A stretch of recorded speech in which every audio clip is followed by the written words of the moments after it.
Check প্রজাতন্ত্রের match দিয়ে record ষষ্ঠ ইউরো খেলার অনন্য কীর্তি গড়েছেন ক্রিস্টিয়ানো রোনালদো। তবে রোনালদো রেকর্ডের ম্যাচে সব আলো নিজের করে নিয়েছেন ফ্রান্সিসকো কনসেসাও। 90 মিনিটে সাবস্টিটিউট হয়ে মাঠে নামা পোর্তোর এই ফুটবলারের গোলেই নাটকীয় জয় নিয়ে মাঠ ছাড়ে পর্তুগাল। অবশ্য লাইভ দিকে চেক প্রজাতন্ত্রের বিপক্ষে ফেভারিট হয়ে মাঠে নেমেছিল রোনালদোর পর্তুগাল। ইউরোর এই আসরে শিরোপার অন্যতম দাবিদারও তারা। তবে মাঠে যেন একেবারেই ছন্ন ছাড়া সেলেকাওরা। প্রথমার্ধে ক্রিস্টিয়ানো রোনালদোর সামনে বাধা হয়ে দাঁড়ান চেক প্রজাতন্ত্রের জিনড্রিক স্টানেক। চেকদের দুবার নিশ্চিত গোল হজম থেকে রক্ষা করেন এই গোলরক্ষক। আর প্রথমার্ধের পুরোটা সময় নিষ্প্রভ ছিল বার্নার্ডো সিলভা, ব্রুনো ফার্নান্দেজ ও রাফায়েল লিওরা।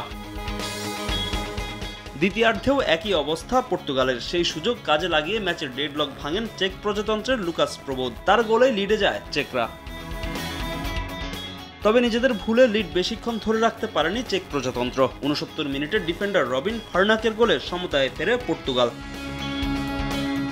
86 মিনিটে এগিয়ে যেতে পারত পর্তুগিজরা। তবে ক্রিস্টিয়ানো রোনালদো অফসাইডে থাকায় ভিআরে বাতিল হয় ডিয়েগো জোটার গোল।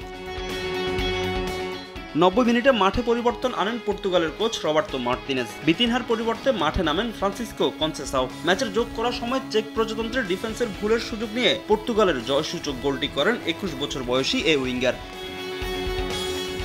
আর কোনো গোল না হওয়ায় গুরুত্বপূর্ণ 3 পয়েন্ট নিয়ে মাঠ ছাড়ে রবার্তো মার্তিনেজের শিষ্যরা। ফাহিম ইসলাম, সময় সংবাদ।